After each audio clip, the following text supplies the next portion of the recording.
بل تؤثرون الحياة الدنيا والآخرة خير وأبقى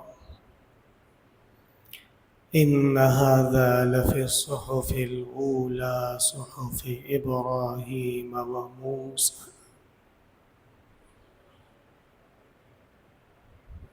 ولما سمع الإمام البخاري رحمه الله عن وفاة الإمام الدارمي رحمه الله تعالى فأنشد وقال: إن عشت تفجع بالأحبة كلهم، إن عشت تفجع بالأحبة كلهم وفناء نفسك لا أبلك أفجع. میرے محترم بزرگوں اور عزیز طلباء، آپ حضرات جانتے ہیں کہ جامعہ عربیہ احسن العلوم اور یہاں کے اہل، یہاں کے طلباء، یہاں کے اساتذہ حضرت شیخ صاحب رحمۃ اللہ علیہ کا گھرانہ اور اس جگہ کے در و دیوار ایک صدمے اور ایک حادثے سے گزر رہے ہیں۔ ہمارے بڑے بھائی حضرت والد صاحب رحمۃ اللہ علیہ کے خاص شاگرد اور حضرت رحمۃ اللہ علیہ کے علوم کے قدردان اور حضرت کے عاشق زار فنا فی شیخ برادر مکرم مولانا ہمایوں مغل رحمہ اللہ تعالی رحمۃ واسعہ ہمیں چھوڑ کر اس دار فانی سے تشریف لے جا چکے ہیں۔ بظاہر صدمہ بہت زیادہ ہے، ان کی فراق اور ان کی جدائی کا غم بہت زیادہ ہے، لیکن ایسے حالات میں کامیاب وہ ہے جو شریعت کے احکام پہ عمل کرے اور قرآن و سنت کی تعلیمات کا دامن نہ چھوڑے۔ ہم ہر وقت اللہ کے فضل سے قال اللہ قال الرسول پڑھتے ہیں، سنتے ہیں، سمجھاتے ہیں، ہمیں سمجھایا جاتا ہے۔ وہ صرف کتابوں کے لیے نہیں ہے، صرف اوراق کے لیے نہیں ہے، بلکہ اصل وہ عملی زندگی کا لاہ عمل ہے۔ اور مسلمان مومن کی شان یہ ہوتی ہے کہ وہ ہر حال میں اللہ کی یاد سے، اللہ کے دین سے غافل نہیں ہوتا ہے۔ اس لیے مناسب سمجھا کہ ایک ایسی مجلس ہونی چاہیے جس میں نیک لوگ، ہمارے رفقاء، علماء، اولیاء اللہ، ہمایوں بھائی کے دوست اور احباب اور ساتھی اور خیر خواہ اور ہمارے حضرت والد صاحب رحمۃ اللہ علیہ کے شاگرد، ان کے تلامذہ، ان کے رفقاء، ان کے محبین وہ تشریف لائیں اور کچھ دیر ہمارے ساتھ بیٹھیں تاکہ ہمیں بھی تسلی ملے اور ہمایوں بھائی کے درجات اور ان کے رفع مقام میں بھی آسانی رہے۔ اللہ تعالیٰ کے فضل و کرم سے بڑی تفصیل سے قرآن کریم کی تلاوت بڑے شوق اور ذوق سے کی گئی، استغفار پڑھا گیا، آیت کریمہ پڑھا گیا، اللہ کے حضور میں اپنی بندگی کا اظہار کیا گیا ہے۔ مجھے قوی امید بلکہ یقین ہے کہ اللہ وحدہ لا شریک ہم غرباء و مساکین کی یہ دعا اور یہ درخواست قبول فرمائیں گے اور یہ سارے اعمال رائگاں نہیں ہوں گے۔ میرے محترم بھائیوں، بلا شبہ ہم سب کے سب حضرت آدم علیہ السلام کی اولاد ہیں۔ ہمارے جد امجد اللہ کے پیغمبر اور جد الانبیاء اور ابو الانسانیہ حضرت آدم علیہ السلام اس دنیا میں تشریف لائے لیکن وہ بھی اس دنیا سے تشریف لے گئے، یہاں سے رحلت کر گئے۔ آپ حضرات نے حضرت ابراہیم علیہ السلام کا ذکر سنا ہوگا۔ حضرت ابراہیم علیہ السلام بھی ہمارے بڑے تھے، ہمارے جد امجد ہیں، اور حضرت کو اللہ نے عجیب شان عطا فرمائی ہے کہ نصرانی بھی ابراہیم علیہ السلام کا نام لیتے ہیں، ان کی عزت کرتے ہیں۔ یہود بھی ابراہیم علیہ السلام کا نام لیتے ہیں اور ان کو یاد کرتے ہیں، اور مسلمان تو حقیقت میں ابراہیم علیہ السلام کے ورثاء ہیں اور حضرت ابراہیم علیہ السلام کے دین کے علم بردار ہیں۔ فاتبع ملت ابراہیم حنیفا، جناب رسول اللہ صلی اللہ علیہ وسلم کو حضرت ابراہیم علیہ السلام کی شریعت پر چلنے کا حکم دیا گیا تھا۔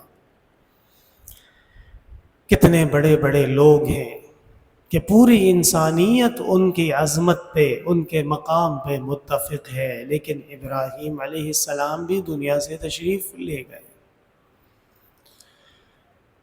آگے چلیے تو حضرت موسیٰ علیہ السلام، عیسیٰ علیہ السلام، حضرت عیسیٰ کے علاوہ جتنے انبیاء تشریف لائے، اللہ وحدہ لا شریک نے ان کو اس دنیا سے بلا لیا ہے، اور عیسیٰ علیہ السلام دنیاوی زندگی کے ساتھ اللہ کے حضور میں تشریف لے جا چکے ہیں، اور جب اللہ چاہیں گے ان کو واپس امت کی رہنمائی کے لیے بھیجیں گے۔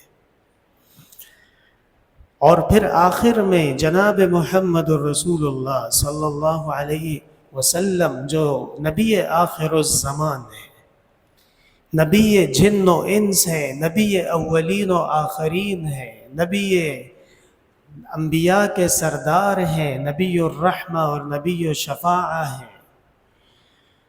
آپ صلی اللہ علیہ وسلم کی زندگی پہ نظر ڈالیں تو 63 سال کی عمر میں آپ بھی دنیا سے تشریف لے جا چکے ہیں، اور انبیاء و مرسلین کی بھی وہی آزار اور تکلیفیں ہوتی تھیں جو عام مسلمان اللہ کے بندے کو پیش آتی ہیں۔ حدیث شریف میں آتا ہے جب آپ صلی اللہ علیہ وسلم کی طبیعت بہت زیادہ خراب ہوئی تو آپ کے قریب میں ایک پانی کا پیالہ رکھا ہوا تھا، آپ اس میں پانی میں ہاتھ ڈالتے تھے اور پھر وہ ہاتھ اپنے پیشانی پہ پھیرتے تھے اور اللہم انت الرفیق الاعلی، اے اللہ آپ ہی میرے سب سے بڑے دوست ہیں، آپ کے پاس آنا چاہتا ہوں۔ کہتے ہیں ان لمحات میں جبرائیل آئے تھے، جناب رسول اللہ صلی اللہ علیہ وسلم سے اجازت مانگ رہے تھے، آپ کے رب نے آپ کے تشریف لے جانے کا حکم دیا ہے، آپ کی اجازت چاہیے۔ آپ صلی اللہ علیہ وسلم نے اجازت عطا فرمائی اور اللہ کے پاس جانے کو آپ نے دنیا میں رہنے سے زیادہ ترجیح دی اور پسند کیا ہے۔ احادیث میں آتا ہے حضرت موسیٰ علیہ السلام کے پاس ایک فرشتہ آیا اللہ کے حکم پہ کہ حضرت آپ کو اللہ بلا رہے ہیں، عجب ربک، اللہ کے پاس چلیں، اللہ آپ کو یاد کر رہے ہیں۔ موسیٰ علیہ السلام سمجھے کہ یہ کوئی لفنگا ہے، کوئی بدماش ہے جو مجھے تنگ کر رہا ہے، کیونکہ قبطی اور بنی اسرائیل آپ کو طریقے سے تنگ کرتے تھے، اور موسیٰ علیہ السلام اللہ کے خاص بندے تھے، جلال ان کا دیکھنے کا تھا۔ انہوں نے تھپڑ رکھ کے مارا فرشتے کو تو فرشتے کی آنکھ پھوٹ گئی اور فرشتہ زخمی ہو گیا، اور وہ فرشتہ اللہ کے حضور میں حاضر ہوا اور اس نے کہا کہ آپ نے مجھے جس بندے کے پاس بھیجا تھا وہ بندہ آپ کے پاس آنے کے لیے تیار نہیں ہے۔ لوگ اس میں فضول قسم کے سوالات کرتے ہیں، خاص طور پہ جو منکرین حدیث ہیں، کیونکہ یہ طلباء کی مجلس ہے تو یہ بات سمجھ لیجئے کہ لوگ کہتے ہیں کہ فرشتہ تو نورانی مخلوق ہے اور نورانی مخلوق کو تھپڑ کیسے لگ گیا، اور اس کی آنکھ کیسے پھوٹ گئی، اس لیے علیاذ باللہ یہ حدیث غلط ہے۔ حدیث غلط نہیں ہے، آپ کے دماغ میں بہت بڑی غلطی واقع ہو چکی ہے کہ آپ ہر چیز کو اپنی سوچ کے معیار پہ پرکھتے ہیں، آپ اپنے آپ کو عقل کل سمجھتے ہیں۔ علم سیکھنے کے لیے پہلی شرط یہ ہوتی ہے کہ اپنی عقل کو اپنے پاس رکھو اور علم جو آپ کو سکھا رہا ہے اس پہ توجہ دو۔ علماء نے قاعدہ بیان کیا ہے کہ اللہ کی مخلوق جب وہ اپنا حلیہ بدل لے، کسی اور روپ میں آ جائے، تو اس مخلوق کی خاصیتیں اس میں آ جاتی ہیں جس مخلوق کی شکل اس نے اختیار کی ہوتی۔ حدیث میں آتا ہے کہ جنات سانپ کی شکل میں آتے ہیں اور مارنے سے پہلے دیکھ لو کہ وہ جن تو نہیں ہے، تو جن کو ڈنڈے سے کیسے مارا جا سکتا ہے؟ لیکن آپ ماریں گے تو وہ مرے گا، اس لیے کہ وہ سانپ کی شکل میں آ چکا ہے، سانپ کی خصوصیات اس کے اندر اب آ چکی ہے۔ حضرت حکیم الامت مولانا اشرف علی تھانوی رحمۃ اللہ علیہ نے اس پہ کلام کیا ہے اور اس کے بڑے زبردست جوابات دیے ہیں۔ اللہ تعالیٰ نے فرشتے سے کہا کہ واپس جاؤ اور موسیٰ علیہ السلام سے کہو کہ بچھڑے کے اوپر ہاتھ پھیریں، ہاتھ کے نیچے جتنے بال آ جائیں، ہر بال کے بدلے آپ کو سالوں سال عمر دی جائے گی۔ آپ بتائیے کتنا زمانہ آپ جینا چاہتے ہیں؟ موسیٰ علیہ السلام نے پوچھا، اے اللہ اس کے بعد کیا ہوگا؟ جواب ملا، اس کے بعد موت ہے، اس کے بعد بھی آپ کو ہمارے پاس آنا ہے، ہمارے پاس ہر ایک کو آنا ہے۔ قال فالآن یا رب، موسیٰ علیہ السلام نے کہا اے اللہ جب آپ کے پاس آنا ہی ہے تو پھر اتنا انتظار میں کیوں کروں، بس ابھی چلتے ہیں۔ اور اس طریقے سے موسیٰ علیہ السلام کی روح قبض ہوئی ہے اور حضرت اللہ تعالیٰ کے حضور میں حاضر ہوئے۔ میرے محترم بھائیوں، انسان حضرت آدم علیہ السلام سے لے کر جناب رسول اللہ صلی اللہ علیہ وسلم تک اس دنیا میں آباد رہا ہے، بسا ہے، اس دنیا میں چلا پھرا ہے، اور جناب رسول اللہ صلی اللہ علیہ وسلم کی وفات سے لے کر حشر کے دن تک انسان اس زمین پہ رہے گا، بسے گا، زندگی گزارے گا۔ لیکن کیا یہ سارا سلسلہ، اس کا مقصد کیا ہے؟ اس مقصد کو سمجھانے کے لیے ان ھذا لفی الصحف الاولی، ہم نے آپ صلی اللہ علیہ وسلم سے پہلے بھی جو کتابیں اتاری ہیں اس میں ہم نے تمہاری زندگی کا مقصد تفصیل سے بیان کیا۔ صحف ابراہیم و موسیٰ، اور ابراہیم بھی یہی پیغام لے کے آئے تھے اور موسیٰ علیہ السلام بھی یہی پیغام لے کے آئے تھے جو ہمارے محمد الرسول اللہ صلی اللہ علیہ وسلم پیغام لے کر آ چکے ہیں۔ کون سا پیغام ہے وہ پیغام ہے وَمَا خَلَقْتُ الْجِنَّ وَالْإِنسَ إِلَّا لِيَعْبُدُونَ، نہیں پیدا کیا میں نے جنات کو اور انسانوں کو مگر عبادت کے لیے پیدا کیا ہے۔ وہ پیغام یہ ہے کہ ہم سب اللہ کے بندے ہیں، اللہ کی مشیت سے ہم پیدا ہوئے ہیں اور اللہ کی مشیت سے ہمیں واپس اللہ کی طرف لوٹنا ہے۔ قرآن کریم اٹھا کے دیکھیے کتنے مقامات پہ اللہ تعالیٰ فرماتے ہیں ثم الی ربکم مرجعکم، ثم الی ربکم مرجعکم۔ حفاظ کو شدید متشابہ ان آیات میں لگ جاتا ہے، اتنی زیادہ آیات یہ قرآن کریم میں موجود ہے۔ ہر کلام کے بعد، ہر نصیحت کے بعد، ہر حکم کے بعد قرآن ہم سے کہتا ہے غور سے سنو، ایک دن آ رہا ہے، اس دن تمہیں اللہ کی طرف لوٹ کے جانا ہے۔ جناب رسول اللہ صلی اللہ علیہ وسلم سے کسی نے پوچھا قیامت کب ہے؟ آپ نے فرمایا تم نے قیامت کی کیا تیاری کی ہے جو تم پوچھ رہے ہو اتنے شوق سے کہ قیامت کب ہے؟ قیامت اس وقت ہے جب توبہ کا دروازہ بند ہو گیا، جسم سے جان نکل گئی اور فرشتے سوال و جواب کے لیے آ گئے اور آپ سے پوچھا گیا کہ بتاؤ توحید جانتے ہو کیا چیز ہے؟ لا الہ الا اللہ کے بارے میں کیا خیال ہے؟ محمد الرسول اللہ کے بارے میں کیا خیال ہے؟ کہاں جوانی گزاری، کہاں سے کمایا، کہاں لوٹایا؟ یہ قیامت ہے اور یہ ایک حقیقت ہے۔ اس لیے ہر مسلمان کو چاہیے کہ وہ اللہ کی یاد سے غافل نہ ہو اور وہ اس دن کی تیاری کر لے۔ یا ایہا الذین آمنوا اتقوا اللہ، اے ایمان والو اللہ سے ڈرو، ولتنظر نفس ما قدمت لغد، اور ذرا دیکھو کہ آگے کل کے لیے کیا بھیج رہے ہو، واتقوا اللہ، اور اللہ سے ڈرو۔ تقوی کا ترجمہ ہم اردو میں ڈرنے سے کرتے ہیں۔ ڈرنا کئی قسم کا ہوتا ہے، ہم شیر سے بھی ڈرتے ہیں، ہم دشمن سے بھی ڈرتے ہیں، ہم کسی انہونی سے بھی ڈرتے ہیں۔ یہ مقصد ڈرنا نہیں ہے، اصل مقصد ہے اللہ کی رضا اور خوشنودی حاصل کرنے کے لیے کام کرنے ہیں اور اللہ تعالیٰ کی ناراضگی سے ڈرنا ہے۔ اس لیے بار بار قرآن اتقوا اللہ کہ اللہ سے ڈرو، یعنی اللہ کی ناراضگی سے ڈرو، اللہ تعالیٰ کے غضب اور اللہ تعالیٰ کے ناپسندیدہ ہو جانے سے ڈر جاؤ، اللہ کی محبت حاصل کرنے کی کوشش کرو۔ یہاں پہ کیا فرمایا؟ وَلْتَنْظُرْ نَفْسٌ مَا قَدَّمَتْ لِغَدْ، اور آدمی کو غور سے چاہیے کہ دیکھے کہ کل کے لیے کیا بھیج رہا ہے۔ قیامت کے بارے میں فرمایا کل ہے، تو اس لیے دیکھیے قرآن کی آیت میں قیامت کو کتنا قریب کہا گیا کہ کل کے لیے کیا بھیج رہے ہو، اور کل کب ہے؟ بس یہ رات ہو گئی اور جب صبح ہو جائے گی تو کل ہو جائے گا۔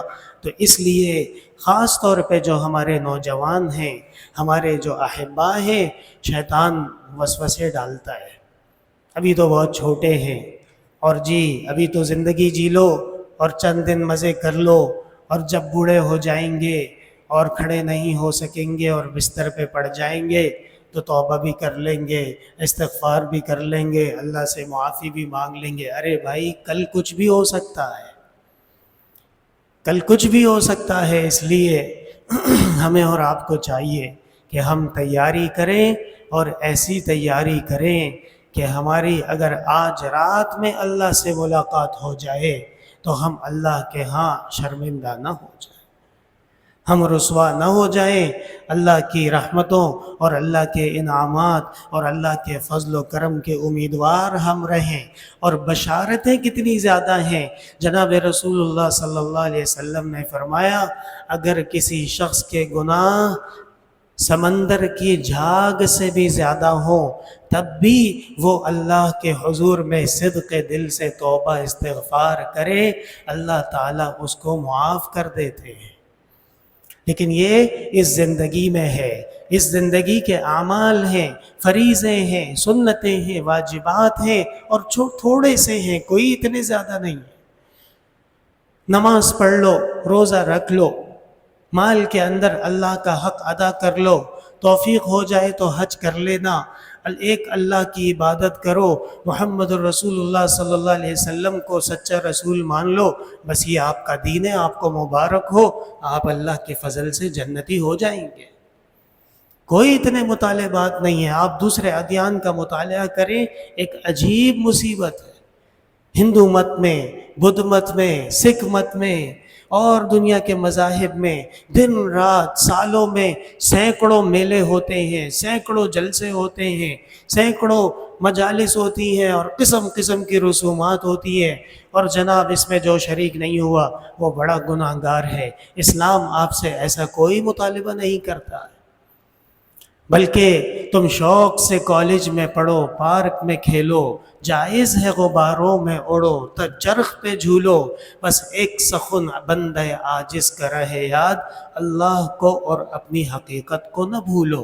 اللہ آپ کا خالق ہے، اللہ آپ کا مالک ہے، اللہ آپ کا رب ہے، اس سے تعلق قائم کرو، اس کو پہچانو اور اپنے آپ کو سمجھ لو کہ میں ایک اللہ کا حقیر سا بندہ ہوں، میں کیا زمین پہ بدمعاشی کروں گا، میں کیا زمین پہ نافرمانی کروں گا، میں کیا زمین پہ اکڑ کے چلوں گا، حالانکہ میں اللہ کا حقیر سا بندہ ہوں۔ اور میرے محترم بھائیوں، اعمال پہ توجہ دینی ہوگی۔ اعمال کے اندر عبادت بھی ہے، معاشرت بھی ہے، امانت بھی ہے، اخلاق بھی ہیں، لوگوں کے ساتھ حسن سلوک بھی ہے، یہاں تک کہ حسن نیت بھی بہت بڑی عبادت ہے۔ جناب رسول اللہ صلی اللہ علیہ وسلم کے پاس جب لوگ آئے آپ کے ہاتھ پہ ایمان لانے کے لیے، آپ نے جیسے ان کو توحید کا سبق دیا ہے، وَالنُّصْحَ لِكُلِّ مُسْلِمٍ، ہر مسلمان کی خیر خواہی کرو گے، وعدہ کرو، یہ بھی آپ نے صحابہ سے وعدہ لیا۔ ہم دوسروں کے بارے میں نیتیں خراب رکھتے ہیں، ہمارے ارادے خراب ہوتے ہیں، اور ہم بہت بڑے اللہ کے ولی ہونے کی امید رکھتے ہیں۔ ای خیالست و محالست و جنو، جب تک دل شیشے کی طرح صاف نہ ہو جائے اس وقت تک اس دل میں نور ایمان کیسے چمکے گا؟ جناب رسول اللہ صلی اللہ علیہ وسلم کو کیا کہا گیا ہے؟ آپ نے غور کیا؟ ابھی نماز میں ہمارے استاد محترم حضرت قاری صاحب نے آیت پڑھی، وَاخْفِضْ جَنَاحَكَ لِلْمُؤْمِنِينَ، اے پیغمبر اپنے کندھوں کو یہ مسلمانوں کے سامنے جھکا کے رکھیے۔ اللہ کے رسول کو کہا جا رہا ہے، نبی آخر الزمان، صاحب الوحی، صاحب قرآن کو ہم کون ہوتے ہیں کہ ہم اکڑیں، ہم تکبر کریں، ہم بد اخلاقیاں کریں، اور ہم زمین پہ اللہ کی مخلوق کو تنگ کریں؟ اس لیے میرے محترم بھائیوں، میں زیادہ لمبی بات نہیں کروں گا۔ موت ایک حقیقت ہے، موت کا وقت اللہ کے ہاں مقرر ہے، جب حکم آ جائے گا لا یستاخرون ساعۃ ولا یستقدمون، ایک سیکنڈ کے لیے بھی کوئی نہیں رک سکتا ہے، ایک سیکنڈ کے لیے بھی کوئی رخصت نہیں لے سکتا ہے۔ وَلَن يُؤَخِّرَ اللَّهُ نَفْسًا إِذَا جَاءَ أَجَلُهَا، جب کسی کا وقت مقررہ آ جائے تو اللہ تعالیٰ اس میں پھر کوئی تاخیر برداشت نہیں کرتے۔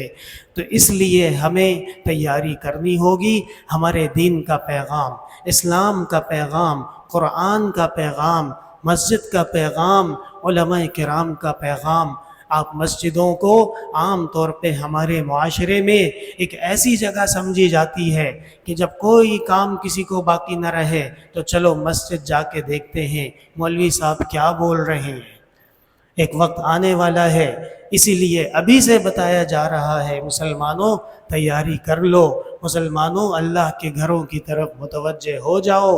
اور جناب رسول اللہ صلی اللہ علیہ وسلم نے مشرکین مکہ کو جو دعوت دی، کیا دعوت دی تھی؟ پہلی دفعہ آپ نے ان کے لیے کھانے کا انتظام کیا، سارے سردار آگے بیٹھ گئے، اور آپ نے جب اپنی بات شروع کی تو انہوں نے شور مچایا، سیٹیاں بجائیں، ہلڑ بازی شروع کر دی، وَقَالُوا لَا تَسْمَعُوا لِهَذَا الْقُرْآنِ وَالْغَوْا فِيهِ، اور کہنے لگے ہم یہ بات نہیں سنیں گے اور ہم شور مچائیں گے۔ کیسی افسوس کی بات تھی۔ پھر آپ صلی اللہ علیہ وسلم نے دوبارہ ان کی دعوت کی کہ دوبارہ آؤ، کھانا کھاؤ، بیٹھو، بات سنو، اور آپ نے ان سے کہا کہ غور سے سنو، تم اللہ کے حکم سے یہاں پہ آئے ہو، پیدا ہوئے ہو، اور جیسے سو جاتے ہو اس طرح موت تمہیں آ جائے گی ایک دن۔ ہم جب نیند سے اٹھتے ہیں کیا دعا پڑھتے ہیں؟ الحمدللہ الذی احیانا بعدما اماتنا، تعریف ہے اس ذات کی جس نے ہمیں موت کے بعد پھر زندگی دے دی۔ ہم ہر رات کو مرتے ہیں پھر اٹھ جاتے ہیں، ایک دن آئے گا نہیں اٹھیں گے۔ اور آپ صلی اللہ علیہ وسلم نے فرمایا کہ جس طرح تم سو جاؤ گے اور صبح اٹھ جاتے ہو، اس طرح موت کے بعد بھی ایک دن آئے گا اور صبح اٹھنا ہوگا، بروز حشر اٹھنا ہوگا، اعمال کا حساب کتاب ہوگا، نیکیوں پہ اجر و ثواب ملے گا اور گناہوں پہ اور جرائم پہ سزا ملے گی۔ اور یہ پیغام آپ صلی اللہ علیہ وسلم نے مکہ والوں کو دیا ہے۔ یہی پیغام ہدایت کے لیے کافی ہے، یہی پیغام ایک مسلمان کے دل میں بات ادھر جانے کے لیے کافی ہے۔ اس لیے جو بھی ہوا ہم بہت غمگین ہیں۔ ہمایوں بھائی کا فراق، ہمایوں بھائی کا ہم سے دور ہو جانا یقیناً سالوں دہائیوں تک یاد رکھا جائے گا۔ ہمایوں بھائی میرے بڑے بھائیوں کی طرح تھے۔ جب میں حفظ کر رہا تھا تو وہ مجھے کہتے تھے کہ جب بھی سپارہ ختم ہو تو مجھے بتایا کرو میں ان کو بتاتا تھا کہ ہمایوں بھائی آج میرے اتنے سپارے ہو گئے، ہر سپارے پہ مجھے لے کے جاتے تھے اور مجھے اچھا سا برگر کھلاتے تھے۔ اللہ اکبر! آج وہ آدمی اب نہیں رہا، اور آپ ان کے اعمال صالحہ دیکھیں کہ الحمدللہ ہمارا صاحبزادہ احسن اس دن عمرے پہ جانے سے پہلے مجھ سے کہا کہ احسن کے 8 سپارے ہو گئے، اجازت دو میں ان کو بھی کھانا کھانے لے کر جا رہا ہوں۔ مجھے وہ سب یاد آ گیا، بچپن کی باتیں، وہ محبتیں۔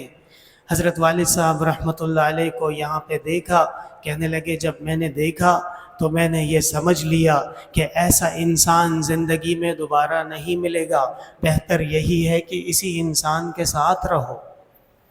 حضرت سے تفسیر پڑھی، کتنی مرتبہ پڑھی؟ لوگ 2 مرتبہ پڑھتے ہیں، 1 مرتبہ پڑھتے ہیں۔ حضرت نے جتنے سال تفسیر پڑھائی ہے ہمایوں بھائی نے پڑھی ہے۔ عبدالباری بابا گواہ ہیں، اللہ تعالیٰ ان کو سلامت رکھے، کہ کسی بھی وقت حضرت کہتے تھے کہ ہمایوں پیچھے بیٹھا ہوگا، فلاں کتاب اٹھا کے لے آئیے، فلاں حوالہ لے آئیے، اور 5 منٹ میں وفادار شاگرد کتاب ہاتھوں میں ہوتی تھی، حاضر ہو جاتے تھے۔ لوگوں نے ان سے کہا کدھر آ گئے، مولویوں میں پھنس گئے، نکلو یہاں سے، جاؤ فلاں جگہ پہ نوکری کرو۔ بڑے پڑھے لکھے آدمی تھے، MBA انہوں نے کیا ہوا تھا، اور MBA اس زمانے میں بہت بڑی ڈگری مانی جاتی تھی۔ ہمایوں بھائی نے کہا کہ مجھے اللہ تعالیٰ نے جس مرکز میں لا کے بٹھایا اور جس ذات کو میرا شیخ بنایا، اس کے بعد میں کسی اور نوکری کو جائز نہیں سمجھتا ہوں۔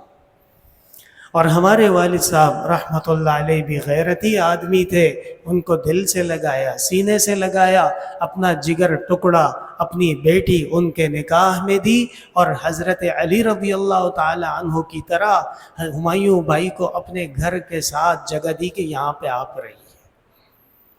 یہ محبتیں ہیں، یہ داستانیں ہیں۔ بڑے بڑے بینک بیلنس ہوتے، بڑے بڑے پلاٹ ہوتے، اور بڑے بڑے نام ہوتے، سب کچھ ہوتا، لیکن زندگی ختم ہو جائے تو کسی کام کی نہیں تھی۔ اس لیے دعا کیجئے، ہمایوں بھائی کے کارنامے بے شمار ہیں۔ آپ حضرات کی اطلاع کے لیے عرض کروں کہ ہمایوں بھائی بہت بڑے پائے کے شاعر بھی تھے۔ شاعر 2 قسم کے ہوتے ہیں، ایک ہوتا ہے غلیظ شاعر، ایک ہوتا ہے پاک صاف شاعر۔ غلیظ شاعر جو گانے اور فضولیات لکھتا ہے، اور شاعر کو جب اللہ ہدایت دے دے تو اس کے قلم سے جو الفاظ سرزد ہوتے ہیں، خدا کی قسم وہ عام بندے کی بس کی بات نہیں ہوتی۔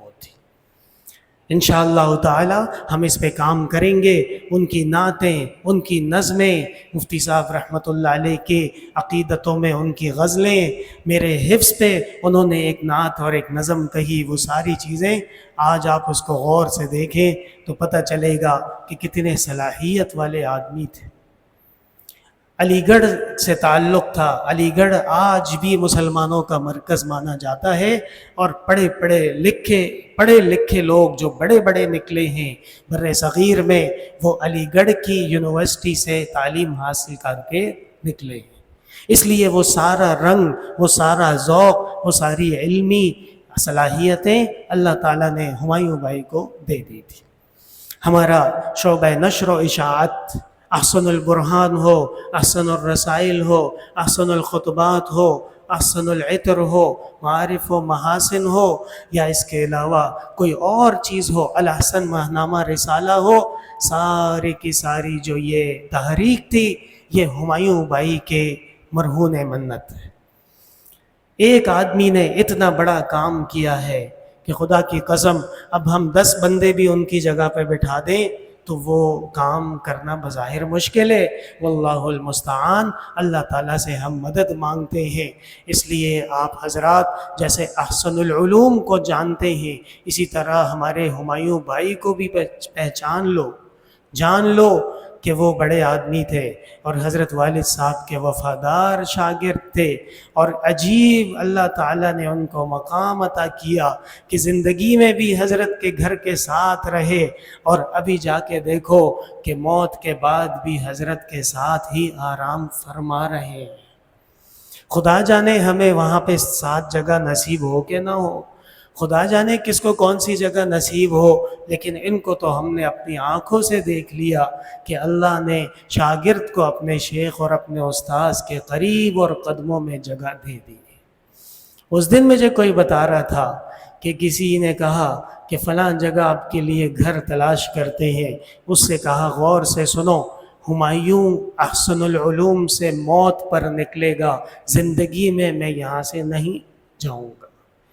اپنے وفاداری میں سچے تھے۔ فَمِنْهُمْ مَنْ قَضَى نَحْبَهُ وَمِنْهُمْ مَنْ يَنْتَظِرُ، بہت سے لوگوں نے اپنے وعدے پورے کر لیے اور بہت سے لوگ ابھی انتظار میں ہیں۔ اللہ تعالی ہمیں ایمان نصیب کرے، ہمیں اعمال کی توفیق نصیب کرے، اور انبیاء کرام کا پیغام، دین کا، اسلام کا، اور جناب رسول اللہ صلی اللہ علیہ وسلم کی شریعت کا اللہ تعالی ہمیں صدق دل سے اس کو سمجھنے کی توفیق عطا کرے۔ ہمایوں بھائی کے درجات اللہ تعالیٰ بلند کریں، جامعہ کو اور ہمارے گھر کو اللہ تعالیٰ اس غم کو برداشت کرنے کی توفیق اور حوصلہ دیں، اور ان کا بہترین نعم البدل اللہ تعالیٰ ان کے نیک صالح بیٹے طلحہ کو بنا دے، اور ان کی بیٹیوں کو اللہ تبارک و تعالیٰ ہماری ہمشیرہ کی آنکھوں کی ٹھنڈک بنا دے، اور مستقبل میں اللہ تعالیٰ اس غم کے بدلے ہمیں اور آپ کو اور تمام مسلمانوں کو دین و دنیا کے فضل، کرم اور راحتیں اور اللہ کی طرف سے انعامات نصیب کر دیں۔ الحمدللہ رب العالمین، لا الہ الا اللہ وحدہ لا شریک لہ، لہ الملک ولہ الحمد وہو علی کل شیء قدیر، لا الہ الا اللہ الحلیم الکریم، سبحان اللہ رب العرش العظیم، والحمدللہ رب العالمین۔ نسألك موجبات رحمتك وعزائم مغفرتك والغنیمة من كل بر والسلامة من كل إثم، اللهم لا تدع لنا ذنبا إلا غفرته، ولا هما إلا فرجته، ولا حاجة إلا قضيتها يا أرحم الراحمين ويا أكرم الأكرمين۔ یا اللہ ہمایوں بھائی کی درجات بلند کر دیجئے، یا اللہ ان کے خطیات اور بشریات کو معاف کر دیجئے، اور یا اللہ ان کو جنت الفردوس میں اعلیٰ مقام نصیب کر دیجئے۔ یا اللہ جیسے زندگی میں انہوں نے آپ کے دین کی بات پر عمل کیا، آپ کے دین کے علماء اور اہل دین پر جان قربان کی، اور ساری زندگی اسی معاملے میں اور اسی شوق میں لگے رہے، یا اللہ دنیا کے تمام نیکیوں کو ان کے لیے آخرت کا عظیم سرمایہ بنا دیجئے، اور یا اللہ حضرت والد صاحب رحمۃ اللہ علیہ کی معیت میں جیسے انہوں نے زندگی گزاری، یا اللہ آخرت میں بھی ان کی معیت خیر کے ساتھ، ایمان کے ساتھ اور مغفرت کے ساتھ نصیب کر دیجئے۔ یا اللہ ہمارے والد صاحب رحمۃ اللہ علیہ کے درجات بلند فرما دیجئے، جنت الفردوس میں اعلیٰ مقامات نصیب کر دیجئے۔ ساری زندگی انہوں نے قرآن اور سنت اور حدیث کی خدمت کی، اور اے اللہ آپ کے دین کے پڑھنے پڑھانے کا مدرسہ قائم کیا، اپنے لیے راتوں کی نیندیں اڑائیں، اپنے لیے زندگی کے باقی ساری چیزوں کو چھوڑا اور احسن العلوم کی فکر میں ساری زندگی گزاری۔ یا اللہ محض آپ کی رضا کے لیے، آپ کی دین کے اعلیٰ کے لیے، یا اللہ ان سب کے درجات بلند کر دے۔ جامعہ عربیہ احسن العلوم کا عظیم صدقہ جاریہ، یا اللہ حضرت والد صاحب کو اس میں سے تا قیامت بہت بڑا حظ وافر عطا کر دے، اور ہمایوں بھائی کو بھی، کیونکہ اس پیڑ اور اس درخت میں انہوں نے بھی اس کی آبیاری کی ہے، یا اللہ ان کو بھی تا قیامت یہاں جب قرآن پڑھا جائے، یہاں جب حدیث پڑھی جائے، یہاں جب لوگ اللہ سے مانگیں، اور جب یہاں تقویٰ سے آنکھوں سے آنسو نکلے، یا اللہ اس میں ہمارے والد صاحب، ہمارے اساتذہ، ہمارے مرحومین اور ہمایوں بھائی کو بھی حصہ نصیب کر دیجئے۔ یا اللہ ان کے گھر والوں کے لیے کافی ہو جائیے، یا اللہ ان کے وکیل ہو جائیے۔ ہماری ہمشیرہ رقیہ باجی، یا اللہ ان کے دل کو مضبوط کر دیجئے، اور یا اللہ ان کو اسی مشن پہ قال اللہ قال الرسول اور شریعت کی خدمت کرنے پہ یا اللہ مزید ثابت قدمی نصیب کر دیجئے۔ اور یا اللہ ان کے بچے رزینہ، حسینہ، طلحہ اور میمونہ جو چھوٹے چھوٹے فرشتے ہیں، یا اللہ ان کے لیے آسانیاں کر دیجئے، ان کے لیے دنیا میں قدم قدم پہ مدد و نصرت نازل کر دیجئے۔ اور یا اللہ ہم بھی بہت محتاج ہیں، اور ہم بھی آپ کے بندے ہیں، اور ہم بھی خدا جانے کب تک رہیں گے۔ یا اللہ آپ ہی سے مانگتے ہیں، آپ کے علاوہ کبھی کسی سے مانگا نہیں ہے، اور نہ ہی کبھی کسی سے مانگنے کا ارادہ ہے۔ یا اللہ آپ ہی ہماری دعا قبول کر لیجئے۔ یا اللہ رسوائی سے محفوظ رکھیے، یا اللہ ذلت سے محفوظ رکھیے، یا اللہ فتنوں سے، حوادث سے، مصیبتوں سے، اور یا اللہ ہر قسم کے شر سے، آزمائش سے، امتحانات سے۔ یا اللہ ہم میں اتنی صلاحیت نہیں ہے کہ ہم ان میں گزریں، یا اللہ ہمیں عافیت نصیب کر دیجئے، یا اللہ حفاظت نصیب کر دیجئے۔ یا اللہ نفس و شیطان کے شر سے محفوظ رکھیے، جن و انس کے شر سے محفوظ رکھیے، حاسد و دشمن کے شر سے محفوظ رکھیے، اور یا اللہ ساحر اور سفلی اور ہر قسم کے جو بری چیزیں ہیں، یا اللہ ہم آپ ہی کی پناہ میں آتے ہیں، یا اللہ ان تمام چیزوں سے ہمیں محفوظ و معمون رکھیے۔ یا اللہ احسن العلوم کے چپے چپے ذرے ذرے کی حفاظت کر دیجئے، دن دگنی رات چگنی ترقیات علمی، عملی، تحقیقی، اخلاقی یا اللہ نصیب کر دیجئے۔ یا اللہ نیک لوگوں کو اس طرف متوجہ کر دیجئے، کسی کے دل میں کھوٹ ہے یا اللہ اس کا دل صاف کر دیجئے۔ یا اللہ کسی کے دل میں کوئی کینہ بغض ہے یا اللہ ہماری کمزوری ہے، یا اللہ اس کو بھی مصلح بنا دیجئے اور اس کو بھی اچھی نیت پر چلا دیجئے، اور یا اللہ ہمیں بھی اخلاص اور ہمیں بھی اچھی نیت پر چلنے کی توفیق نصیب کر دیجئے۔ جو ذمہ داریاں ہیں خاص طور پہ ہمایوں بھائی کی، یا اللہ مجھے احسن طریقے سے ان کو نبھانے کی توفیق نصیب کر دیجئے۔ یا اللہ میں کچھ بھی نہیں، آپ کا ایک کمزور سا غافل سا بندہ ہوں یا اللہ، لیکن آپ بہت بڑے ہیں، آپ کی شان بہت عظیم ہے، اور آپ کی عظمتوں سے امید رکھتا ہوں کہ اللہ اس مجلس میں جو کوئی بھی موجود ہے آپ ان کو نا امید نہیں کریں گے۔ یا اللہ قبول کر لیجئے، یا اللہ گناہوں کو معاف فرما دیجئے، توبہ کو قبول فرما لیجئے، قدم قدم پہ مدد اور نصرت کر دیجئے، اور آنے والے مراحل یا اللہ آسان کر دیجئے۔ پاکستان کی اللہ حفاظت فرما دیجئے، یہاں کی مشکلات کو، حالات کو یا اللہ خیر میں، عافیت میں، برکتوں میں بدل دیجئے، حکمرانوں کو غیرت نصیب کر دیجئے، اور یا اللہ فلسطین اور غزہ کے مسلمانوں کی مدد و نصرت کر دیجئے۔ بہت زیادہ ظلم ہو رہا ہے، ہر وقت وہاں پہ بم برس رہے ہیں، اور مسلمانوں کی مائیں اور بیٹیاں گلیوں میں بھاگ رہی ہیں، بھوکی ہیں، اور کھانے کا بھی کچھ نہیں ہے، اور پینے کا بھی کچھ نہیں ہے، اور دوا بھی نہیں ہے، اور یا اللہ ایک قیامت کا منظر اس زمین پہ قائم ہے، لیکن خدا جانے ان ظالم حکمرانوں کے کیسے دل ہیں جو نرم ہی نہیں ہوتے۔ یا اللہ اپنے خاص فضل و احسان سے غیب سے مسلمانوں کی مدد کر دیجئے، یا اللہ مسلمانوں کا سینہ ٹھنڈا کر دیجئے، ظالمین کو ایسی سزا دے دیجئے کہ یا اللہ ہم اور مسلمان اور عالم اسلام اس کو دیکھیں، اور یا اللہ ظالموں کو نشان عبرت بنا دیجئے۔ حرمین شریفین کی اللہ حفاظت فرما لیجئے، ہمیں آپ نے جو وہاں حاضری نصیب کی یا اللہ وہاں جتنے اعمال اور دعائیں کی گئیں یا اللہ بہت ٹوٹے پھوٹے تھے یا اللہ، لیکن آپ کے دربار بہت بڑا ہے یا اللہ اس کو قبول کر لیجئے۔ ربنا تقبل منا انك انت السمیع العلیم۔ ہمایوں بھائی کے والد اور والدہ جو بہت ہی زیادہ محبت والے لوگ تھے، اور یہاں جامعہ میں ان کو لانے میں ان کا کردار تھا، اللہ تعالیٰ ان کے بھی درجات بلند کر دے۔ آپ سب کے مرحومین کے اللہ تعالیٰ درجات بلند کر دیجئے، اور بیماروں کو صحت کاملہ، شفا عاجلہ نصیب کر دیجئے۔ میری والدہ محترمہ دعا فرمائے اللہ تعالیٰ ان کو صحت عطا فرما دے، اللہ تعالیٰ ان کا سایہ تا دیر ہم پر، آپ پر سلامت رکھیں، تاکہ وہ ہمارے لیے، سب کے لیے دعائیں کرتی رہیں، اور آپ سب کی والداؤں کو اور والدین کو اللہ تعالیٰ خیر و عافیت سے رکھے۔ ربنا تقبل منا انك انت السمیع العلیم وتب علینا انك انت التواب الرحیم، وصلی اللہ تعالی علی خیر خلقہ محمد وعلی آلہ وصحبہ اجمعین برحمتک۔ طلباء کرام کا کھانا تیار ہے، آپ حضرات اس طرف متوجہ رہیے۔